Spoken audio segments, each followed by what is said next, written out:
So, welcome, people of God. So, I have for you a really strong word of encouragement. And this is actually a word, this video may be a little bit longer than normally my videos are. This will be a word that I would love to go live with, but it's Monday, it's early in the morning. Well, it's not too early, but I understand people might like be at work and stuff. So I'm just gonna record it and let you get to it when you get to it. And I can still do that and go live, but I just want to know that I have a few of you there. So let me just give you some encouragement on this good old Monday morning. And this is something that the Lord actually has been talking to me about for the last couple of weeks. And one of the reasons why I believe the Lord has really been talking to me about this is because, God gave me, in addition to everything that the Lord said about this 8th month, the Lord just said to me that to be in a good mood. That's what God said. God said, I want you to feel good. Like I want you without the stimulation of the world, right? And it's something that God is always encouraging me to do, is just to be as light and as positive and in as much ease and joy as I can on a day-to-day basis. And that's really how I live my life. That's really how I live my life, honestly. And so the last couple of weeks, there were some things that came up, and they were not like end of the world. Like, they weren't the end of the world, but they brought up this old narrative of feeling powerless and feeling victimized, and there's nothing I can do, and somebody is doing me wrong. Like, it brought up that old narrative for me. One was related to a school issue with my daughter. Like, she was being ping pong back and forth between the school districts, and she was upset, and she didn't start school on the first day of school, and so that was a whole thing. And then something came up recently that was also wanting to trigger that type of narrative of being done wrong, of being hurt. And so, and in both scenarios, God had to really talk me down from getting in my feelings. Like, the Lord had to, and this is the process God uses with me, right? And it wasn't me being involved in, toxic positivity, because I know that's a whole buzzword, but it was me understanding that that's not my truth. It was me understanding my humanity and not using it as an excuse to feel offended, to feel hurt, to feel powerless, to recognize it for what it was. And I had to, with the Lord, talk myself through it. I really had to. I had to talk myself through both times, not getting in my flesh, because the truth of the matter is, right, getting in my flesh, doing what I wanted to do, feeling offended, feeling mad, feeling hurt, feeling some type of way, all of those things which would have been valid, they wouldn't have gotten me any closer to the truth of who I am or the resolution around the situation. They just would not have, especially the second one, which involved my family. And so, as I was just kind of going through the process, right, and I want to encourage y'all, because that story, right? That story, and this is what is going to resonate with a lot of you. That story of being done wrong, that story of being hurt, that story of being disappointed, that story of being wronged, of being mistreated, it could be a real thing. It could be a right now thing for some of you, like a everyday right now thing. It could be a real thing.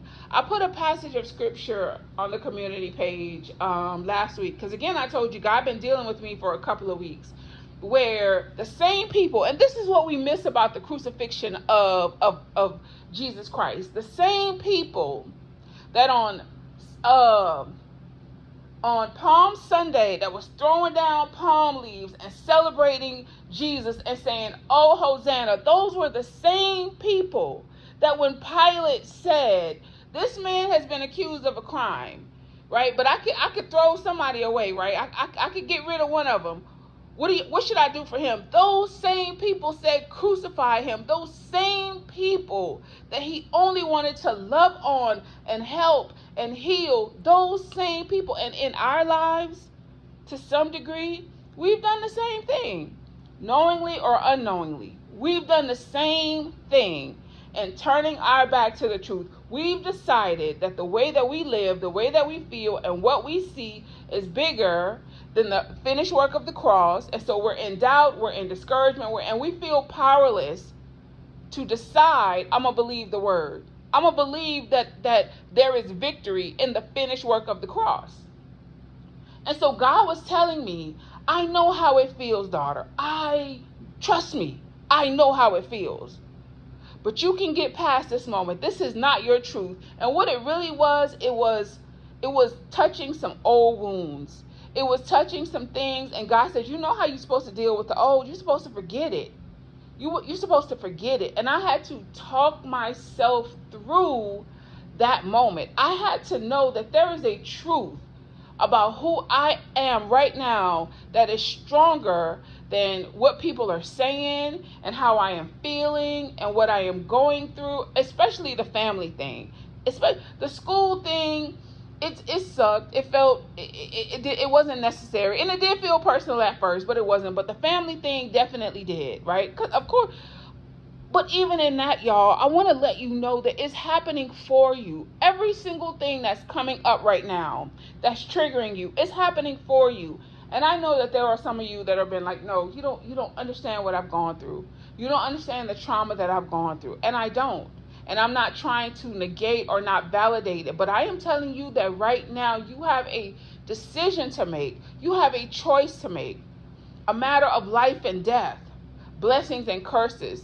And you could either lean into 100% everything that is around you, the pain and how much it hurts and how it's not fair. You could lean into what you see, or you could lean into what you believe. You could understand and know this is happening for you. This is not my truth. I'm not what's being done to me. I'm not what's being said to me. It's not, and you could cry through that. You could feel some type of way through that, however you want to, as long as you are moving past that. As long as you have decided, okay, yeah, this absolutely sucks, it hurts, it stings, whatever is happening, but I have decided this is not me.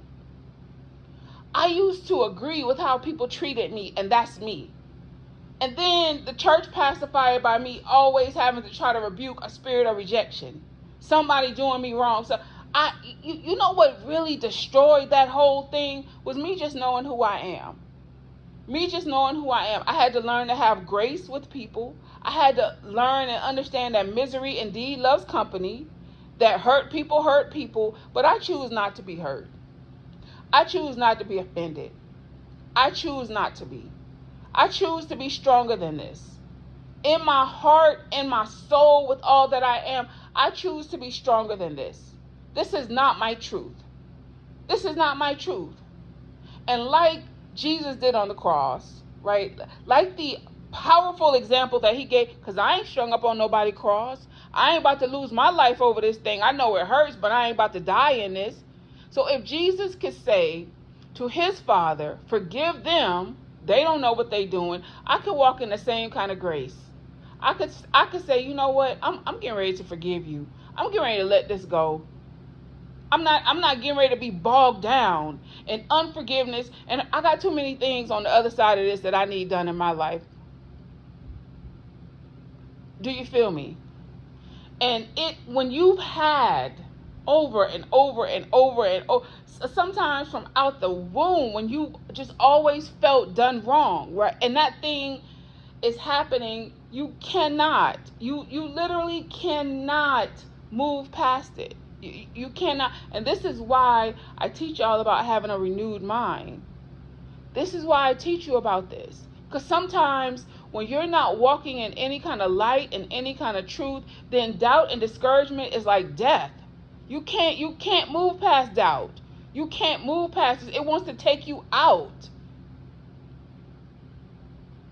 And so I just want to encourage some people who are really struggling with people.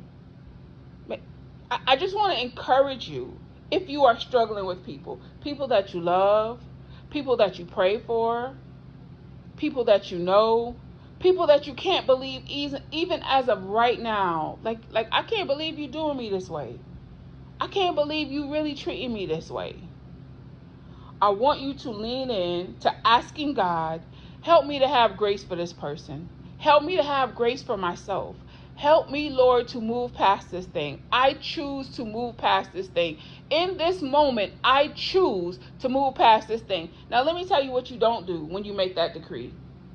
You don't immediately look out here and see, okay, let me see how they're getting ready to act. Let me see what they're going to do. No, it don't, because this is about you. This is about you. This is about you turning around and doing something and having some joy. This is about you. This is about you deciding, if you like me, I'm getting ready to go and walk in this sunshine for a minute and understand that the joy of the Lord is my strength. And I'm going to let people be people. I'm going to let people do what they do, but I understand my truth. And every single moment, every single day, but I am telling you, right? And this is what God has, and I told somebody this weekend in a conversation, right? I know we feel like we're going to arrive at this moment in our life where everything on the outside is perfect, right? We got the money, we got the marriage, we got every single thing, and life is just going to be so perfect, and we are going to completely forget about all the residue of the past, and we all are praying for that euphoric moment of where life is just utter bliss. And I want to tell you, right, my prayer is that we all walk in that, but we are forever in this world. We are forever dealing with people, and everybody don't walk in what we walk in. We are forever growing. We are forever expanding. We are forever elevating. That is forever. We're not going to throw away our lives right now waiting for that moment when, okay, now it's perfect. No, we're not running from our lives right now. We're not doing that. We're not running so much towards performance that I'm just miserable right now. I can't take it. Everything about life is just horrible. When we got breath in our bodies and somebody else doesn't. Somebody else is grieving. Somebody else has a loss that we can't comprehend. Somebody else doesn't have a job that you say yours suck. Somebody else does not have the option to choose life like you and I do. Somebody doesn't have that option. And again, right? And I really want to challenge you that if you really struggling with people right now, God is putting in front of you the decisiveness, the forever decisiveness to stop letting your life be governed by how somebody is treating you. If you listen, you got to pray to tell God, listen, you got to get me out of here. Yeah, I hear everything she's saying, but I'm praying to be out of here. Pray to be out of there. Ain't nobody telling you to be around, tolerate, or deal with nobody that makes you miserable. I don't subscribe to that narrative. And I know that's a thing, but I'm not telling you to cut people off or hate people, or definitely not hate people, but I don't subscribe to being around anything and anybody that does not bless my life. I can love you right over here. You can be over there, and I'm over here. And I still love you. I got grace for you, but I'm over here, and you're over there. And that's okay. That's okay. But I want you to walk in some light. I want you to walk in some wholeness. I don't want what has been done to you, what is being done to you, to rob you, the person I'm talking to, of 1 second of joy. And I know this word, and whether you know it or not, this word is going to touch some old stuff, some sleeping giants that's been dormant and laying down for a long time. This word is going to stir them. This word is going to stir those strongholds.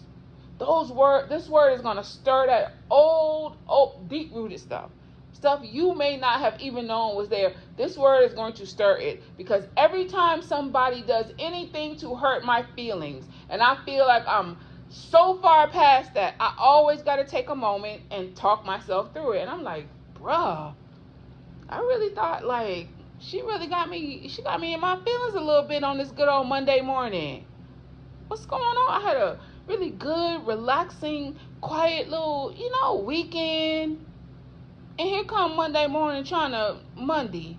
No, we don't do that. I don't want anybody to rob you of right now. I don't want anything that anybody did to you yesterday to rob you of right now. I don't want what somebody did to you last year, last week, 7 years ago, in your mother's womb to rob you of right now. That is my prayer. That is my agreement in Jesus' name.